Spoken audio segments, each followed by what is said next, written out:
मैं एक powerful rich family के वारिस के रूप में 15 साल की उम्र से ही फैमिली बिजनेस संभालने लगा था। 17 साल की उम्र में मैंने फैमिली एंटरप्राइज को 100 बिलियन तक पहुंचा दिया था और 19 साल की उम्र में तो ग्रुप के सबसे कोर बिजनेस को भी कंट्रोल करने लगा था। लेकिन मेरे और मेरे ट्विन भाई के 20वें बर्थडे बैंकेट वाले दिन, जो कि ग्रुप हैंडओवर का दिन भी था, दादाजी ने फैमिली हेड की पहचान वाली पर्पल सैंडलवुड सील उस यूजलेस बड़े भाई को दे दी जो सिर्फ खाना पीना और मौज करना जानता था। और मैं उसे प्राउडली वो सील लेते हुए देख रहा था। वो फेक तरीके से मेरे कंधे पर हाथ रख रहा था और मेरी फियांसे भी शर्मेट हुए उसे टोस्ट कर रही थी। तब मुझे समझ आया कि ये लोग सिर्फ सो कॉल्ड एल्डेस्ट ग्रैंडसन को ही वैल्यू देते हैं। अगर ऐसा है तो मैंने वहीं अनाउंस कर दिया कि मैं इनहेरिटेंस राइट्स छोड़ रहा हूं और अपने हाथों से बनाई हुई पूरी कोर टीम को लेकर जा रहा हूं, जो बिल्कुल नॉर्मल है। जी फैमिली के ओल्ड मैंशन के बैंक्वेट हॉल में क्रिस्टल शैंडलियर की रोशनी हर किसी के चेहरे को फेक और ब्लर्ड बना रही थी। आज मेरा और मेरे भाई जी यांग का 20वां बर्थडे था और ग्रुप हैंडओवर का दिन भी था। मुझे बचपन से ही वारिस की तरह ट्रेन किया गया था। सभी को लगता था कि आज रात दादाजी फैमिली हेड की पोजीशन मुझे देंगे। मैं वाइन ग्लास पकड़े हुए प्रॉपर स्माइल के साथ सबकी विशेष एक्सेप्ट कर रहा था। स्टेज पर फोर्थ आंट ओपनिंग स्पीच दे रही थी और एटमॉस्फेयर पीक पर पहुंच चुका था। तभी दादाजी खड़े हुए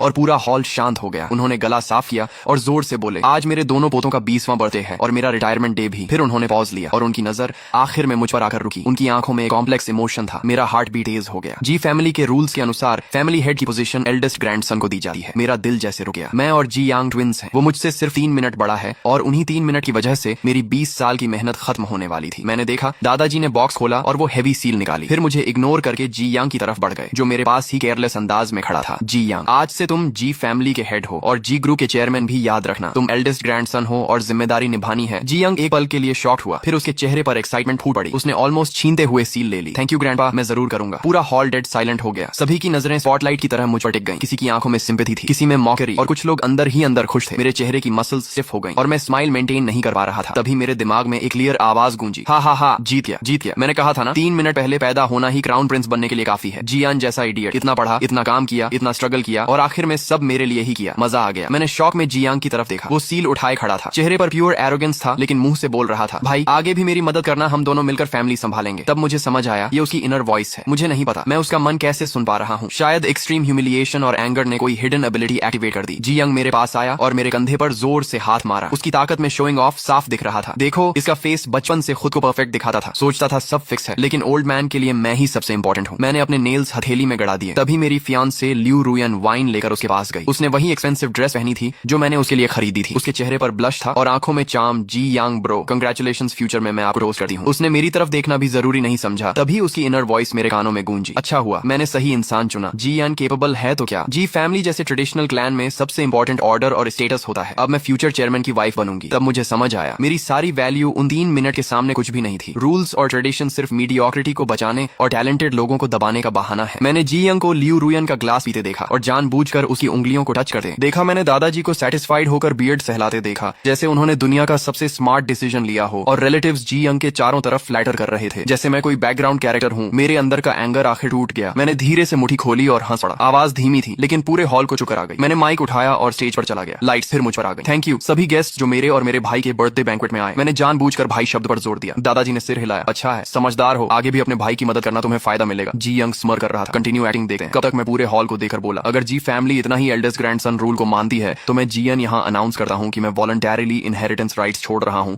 और जी ग्रुप से क्लीन एग्जिट ले रहा हूँ। पूरा हॉल शॉक में जम गया। दादाजी गुस्से में खड़े हुए, तुम क्या कह रहे हो। लेकिन मैंने उन्हें इग्नोर किया और आगे बोला, लॉन्च प्रोजेक्ट जिसे मैंने पर्सनली बनाया और लीड किया, उसके सारे डेटा, क्लाइंट रिसोर्सेज और अगले 3 साल की प्लानिंग मेरी पर्सनल इंटेलेक्चुअल प्रॉपर्टी है, इसलिए पूरी कोर टीम मेरे साथ जाएगी। इतना कहकर मैंने माइक फेंका और बाहर निकल गया। जी यंग के पास से गुजरते हुए मैंने उसकी पैनिक वॉइस सुनी, क्या वो टीम लेकर जा रहा है। लॉन्च प्रोजेक्ट क्या है, ये तो कंपनी प्रोजेक्ट था नहीं। उसे जाने नहीं दे सका। वो मुझे रोकना चाहता था, लेकिन मैंने बस कोल्ड नजर से कहा, फैमिली हेड प्लीज बिहेव। मेरे पीछे हॉल के दूसरे कोने में मेरा असिस्टेंट लिंजो खड़ा हुआ। उसने कोट उठाया और काल्मली बोला, जी बॉस जा चुके हैं, हम यहाँ क्या कर रहे हैं, सामान पैक करो, कल नए ऑफिस में रिपोर्ट करना है। तभी 2 टेबल्स पर बैठे 20 से ज्यादा लोग तुरंत खड़े हो गए। ये टेक्निकल, मार्केटिंग और प्रोजेक्ट डिपार्टमेंट्स के सारे कोर मेंबर्स थे और बिना पीछे देखे मेरे पीछे चल दिए। पूरा हॉल फिर डेड साइलेंट हो गया। सिर्फ जी यांग के हाथ में सील और दादाजी का डार्क चेहरा बचा। मैं मेंशन से बाहर आया। ठंडी हवा ने अंदर की सफोकेटिंग परफ्यूम स्मेल हटा दी। लिंजो ने कोट पहनाया। जी बॉस कार रेडी है। मैं बैक सीट में बैठ गया। बाकी कोर मेंबर्स भी दूसरी कार्स में बैठ गए। किसी ने कुछ नहीं पूछा, क्योंकि ये लोग मैंने खुद रिक्रूट किए थे। हमने साथ में काउंटलेस स्लीपलेस नाइट्स बिताई थी और इम्पॉसिबल प्रोजेक्ट्स कंप्लीट किए थे। हमारा trust normal boss employee relation से कहीं ज्यादा था। कार रिच एरिया से बाहर निकल रही थी। मैं रियर व्यू मिरर में मैंशन को छोटा होते देख रहा था। तभी फोन वाइब्रेट हुआ। ग्रैंडपा का कॉल था। मैंने तुरंत कट करके ब्लॉक कर दिया। फिर जी यंग का कॉल आया। जी यन पागल हो गया है क्या, तुरंत वापस आ। जी फैमिली हेड अपनी लैंग्वेज संभालो, अब हम भाई नहीं सिर्फ बिजनेस बिजनेस राइवल्स हैं। राइवल्स तुम मेरे सामने क्या हो, जो कुछ भी पहनते हो और खर्च करते हो सब जी फैमिली का है। मैंने तुम्हारे सारे कार्ड्स बंद करवा दिए, अब अपनी टीम को कैसे खिलाओगे? थैंक्स रिमाइंडर, लेकिन मेरी ओन अर्निंग्स और इन्वेस्टमेंट्स मुझे नई शुरुआत के लिए काफी हैं। इतना कहकर मैंने कॉल काट दिया। जी यंग नहीं जानता था कि मैं 18 साल की उम्र से सीक्रेटली इन्वेस्टमेंट कर रहा था और मेरे पास ऑलरेडी स्ट्रॉन्ग स्टार्टअप फंड था। मैं कभी पूरी उम्मीद किसी और पर नहीं रखता था, चाहे वो फैमिली ही क्यों ना हो, और आज साबित हो गया मैं सही था। तभी लियू रुयान का भी कॉल आया। जी यान प्लीज इम्पल्सिव मत बनो, ग्रैंडपा बूढ़े हैं, तुम वापस आकर अपोलोजाइज कर दो, अभी भी सब ठीक हो सकता है। मैंने कोल्ड आवाज में कहा। जब तुम जी यंग को टोस्ट कर रही थी तब तुम्हें ये सब याद नहीं आया होगा। वो एक पल के लिए चुप हो गई, फिर बोली, मैं एटमॉस्फेयर काल्म करने की कोशिश कर रही थी। तुम जानते हो मैं सिर्फ तुमसे प्यार करती हूँ। मैंने हंसते हुए कहा, अब तुम अपना प्यार नए फैमिली हेड को दे सकती हो, हमारे बीच सब खत्म हो चुका है। मैंने उसका नंबर भी ब्लैकलिस्ट कर दिया। दुनिया आखिर शांत हो गई। तभी लिंजो ने आगे से टैबलेट पकड़ाया। जी बॉस, ये हमारी टीम द्वारा ओवरनाइट तैयार किया गया लॉन्च प्रोजेक्ट का फ्यूचर प्लान और न्यू कंपनी रजिस्ट्रेशन प्रोसेस है, आप देख लीजिए। मैंने टैबलेट लिया, ऊपर लिखा था कंपनी नेम न्यू स्टार्टेक। मेरी ठंडी पड़ चुकी आंखों में फिर से एक स्पार्क लौट आया और मैंने धीरे से कहा, हाँ यही होगा हमारा नया बिगिनिंग। अगले ही दिन पूरा बिजनेस सर्कल हिल गया। जी फैमिली के जीनियस सेकंड ग्रैंडसन जीएन के ग्रुप छोड़ने की खबर वाइल्ड फायर की तरह फैल गई। काउंटलेस मीडिया कंपनीज और बिजनेस फोरम्स पर इसी की चर्चा होने लगी। कुछ लोग बोले मैं इम्पल्सिव हूँ, कुछ ने कहा मैं एरोगेंट हूँ, लेकिन इंडस्ट्री के असली लोग जानते थे कि लॉन्च प्रोजेक्ट और कोर टीम का असली दिमाग कौन था। उसी दोपहर न्यू स्टार्टेक ऑफिशियली रजिस्टर हो गई और हमने एक छोटे लेकिन हाई टेक ऑफिस में काम शुरू कर दिया। दूसरी तरफ जी ग्रुप के अंदर केओस शुरू हो चुका था, क्योंकि जिन प्रोजेक्ट्स पर कंपनी की फ्यूचर ग्रोथ डिपेंड थी उनके सारे की सिस्टम्स और प्लानिंग मेरे कंट्रोल में थे। जी यंग पहली बार समझ रहा था कि फैमिली सील लेना और एम्पायर चलाना दोनों अलग चीजें हैं। हमने अपने कोर प्रोडक्ट यानी एक बिल्कुल नए स्मार्ट होम कंट्रोल सिस्टम को ऑप्टिमाइज और अपग्रेड करना शुरू किया और उसे मार्केट में जल्दी लॉन्च करने की तैयारी करने लगे। ये वही प्रोडक्ट था जो पहले जी ग्रुप का अगले हाफ ईयर का सबसे बड़ा प्रोजेक्ट था, लेकिन अब यही हमारी शिंची टेक का पहला बड़ा हथियार बनने वाला था। दूसरी तरफ जी ग्रुप पूरी तरह केओस में बदल चुका था। जी यांग ने हाई सैलरी देकर जिन सो कॉल्ड एक्सपर्ट्स को हायर किया था वो चीहांग प्रोजेक्ट के छोड़े हुए हाफ फिनिश कोड को देकर बिल्कुल हेल्पलेस हो गए। मीटिंग में वो जी यंग के सामने बड़ी बड़ी बातें करने लगे। मेरी राय में प्रीवियस टीम का कोड स्ट्रक्चर पूरा गार्बेज है, अनरियलिस्टिक है और इसमें कोई कमर्शियल वैल्यू नहीं है। हाँ, इसकी बॉटम लॉजिक में ही प्रॉब्लम है। हम रिकमेंड करते हैं कि इसे पूरी तरह फिर से बनाया जाए। मैं अंदर से मिली रिकॉर्डिंग सुनकर हंस पड़ा। उन्हें कोड समझ नहीं आया तो उसे गार्बेज बोल दिया और जी यांग जैसे फूल ने उनकी बात पर भरोसा भी कर लिया। उसकी इनर वॉइस गूंज रही थी तो एनिमी ने इतनी मेहनत करके बस ऐसा गार्बेज बनाया था और मैं उसे ट्रेजर समझ रहा था। ठीक है, सब तोड़कर फिर से शुरू करो, मैं उन्हें दिखाऊंगा असली जीनियस कौन है। फिर जी यंग ने तुरंत साइन करके नई टीम का प्रपोजल अप्रूव कर दिया और हमारे ऑलरेडी 90% कंप्लीट प्रोजेक्ट को छोड़कर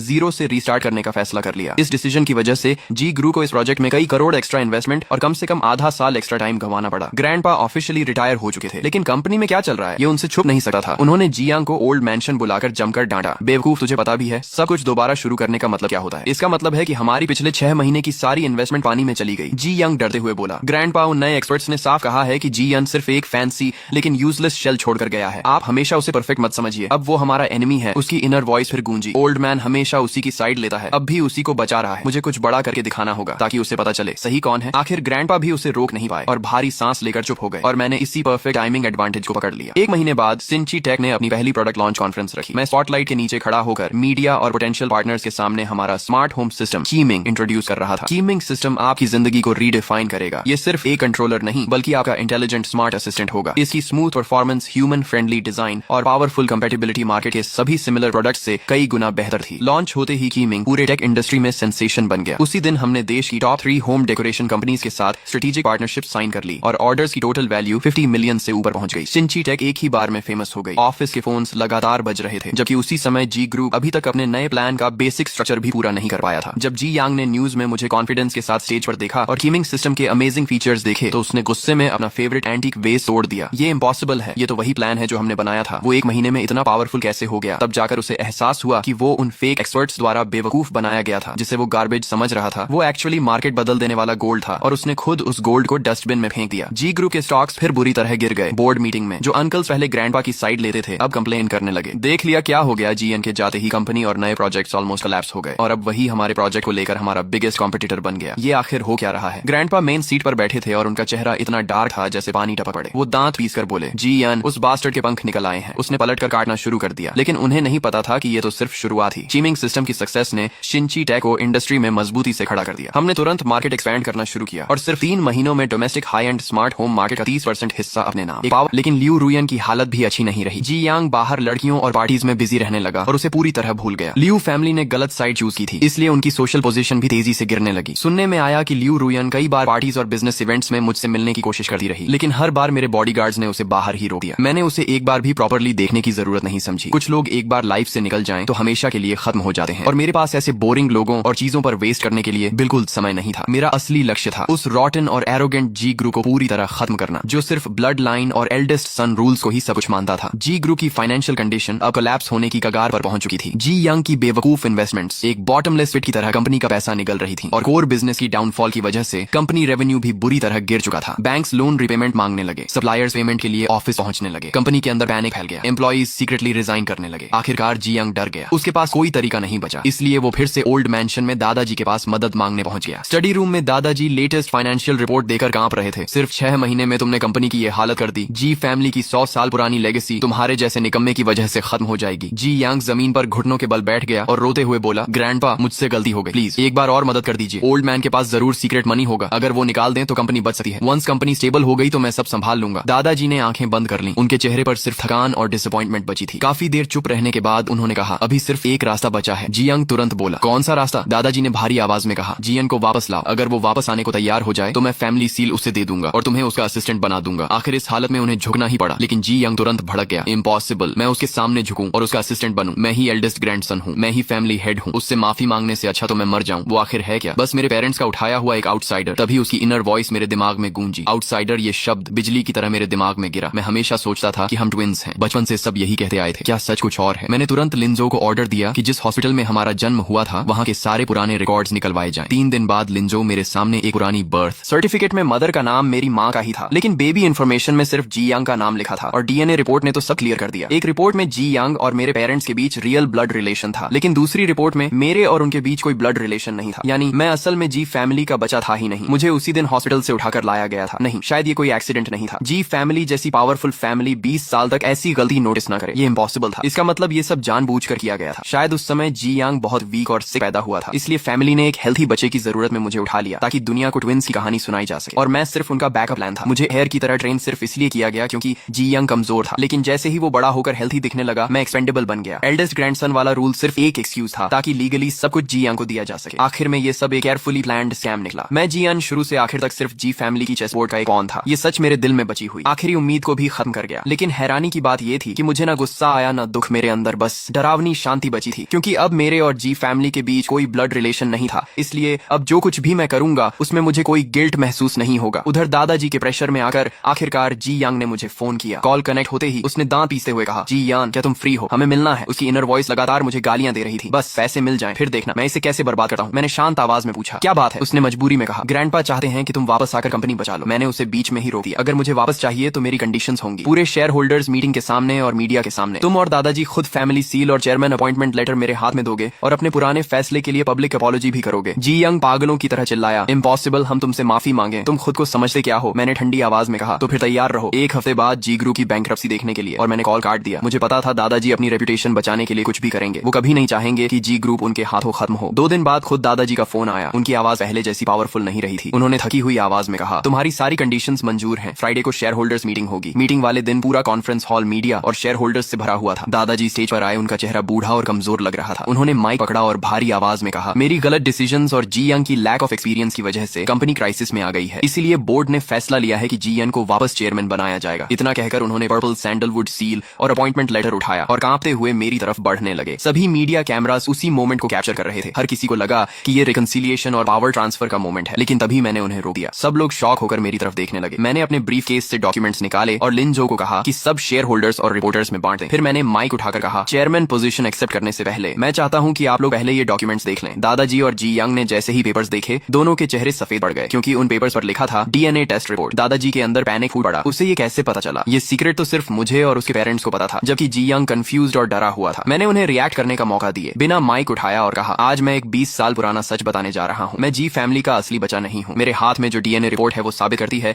कि मेरा और उन लोगों का कोई ब्लड रिलेशन नहीं है, और दूसरी तरफ हॉस्पिटल रिकॉर्ड्स बताते हैं कि उस दिन जी फैमिली में सिर्फ एक ही बच्चा पैदा हुआ था। जी यंग पूरा हॉल शॉक में डूब गया। शेयर होल्डर्स और रिपोर्टर्स सब स्टन्ड रह गए। दादाजी कांपते हुए बोले, झूठ, ये सब झूठ है। मैंने उनकी तरफ देखकर कहा, क्या सच में झूठ है? 20 साल पहले जी यंग कमजोर पैदा हुआ था और आपको डर था कि अगर वो मर गया तो जी फैमिली खत्म हो जाएगी, इसलिए आपने हॉस्पिटल से एक हेल्थी बच्चा उठाकर ट्विंस की फेक कहानी बना दी, और वो बच्चा मैं था। मुझे एयर की तरह सिर्फ इसलिए ट्रेन किया गया ताकि जरूरत पड़ने पर मैं जी यंग का रिप्लेसमेंट बन सकूं। मैंने दिन रात मेहनत की कंपनी को टॉप पर पहुंचाया, सिर्फ इसलिए ताकि आपको लगे कि आपका पॉन अभी यूजफुल है। लेकिन जैसे ही जी यंग हेल्थी हुआ, आपने मुझे एक बेकार चीज की तरह फेंक दिया। क्या आपको लगा मैं फिर भी एक लॉयल डॉग की तरह वापस आकर आपकी की कंपनी बचाऊंगा। मेरी हर बात दादाजी के दिल पर चाकू की तरह लग रही थी। उनका चेहरा लाल से बैंगनी पड़ गया और अचानक उन्होंने अपना सीना पकड़ा और पीछे गिर पड़े। जी यांग चीखते हुए उनकी तरफ भागा। पूरा कॉन्फ्रेंस हॉल कियास में बदल गया। रिपोर्टर्स लाइव कवरेज करने लगे। शेयर होल्डर्स पैनिक में एक दूसरे से बात करने लगे, लेकिन मैं बस कोल्ड एक्सप्रेशन के साथ ये सब देखा रहा। फिर मैं धीरे से खड़ा हुआ, अपना सूट ठीक किया और बाकी शॉक्ड शेयर होल्डर्स की तरफ देखकर बोला, डरने की जरूरत नहीं है, ये सिर्फ एक फैमिली स्कैम था। मैं यहाँ इस रॉटन कंपनी को संभालने नहीं आया था, बल्कि इसे खत्म होते देखने आया था, क्योंकि आज के बाद जी ग्रुप का नाम सिर्फ हिस्ट्री बुक्स में बचेगा। 0.1% के ओरिजिनल शेयर्स। ये शर्त सामने आते ही पूरा हॉल हिल गया। एक ऐसी कंपनी के शेयर्स जिन पर करोड़ों का कर्ज था और जो लगभग खत्म होने की कगार पर थी, उन्हें एक्सचेंज किया जा रहा था एक ऐसी नई टेक कंपनी के ओरिजिनल शेयर्स से, जिसकी वैल्यूएशन ऑलरेडी 30 बिलियन से ऊपर पहुंच चुकी थी और जो अभी भी रॉकेट की तरह ग्रो कर रही थी। ये कोई नॉर्मल एक्विजिशन नहीं था, ये तो खुली हुई दौलत बांटना था। अभी कुछ देर पहले तक गुस्से में भड़क रहे शेयर होल्डर वांग भी वहीं जम गए। टेक ओवर एग्रीमेंट पकड़े हुए उनके हाथ हल्के हल्के कांपने लगे। आखिर वो सब बिजनेसमैन थे और इस दुनिया में कोई भी पैसे के खिलाफ नहीं जाता। जी ग्रुप की हालत क्या थी, ये उनसे बेहतर कोई नहीं जानता था। कंपनी का बैंकरप्ट होना अब बस वक्त की बात थी और मेरा सामने आना ऐसा था जैसे किसी गहरी खाई के किनारे खड़े लोगों को अचानक नोआज आर्क पर चढ़ने का आखिरी मौका मिल गया हो।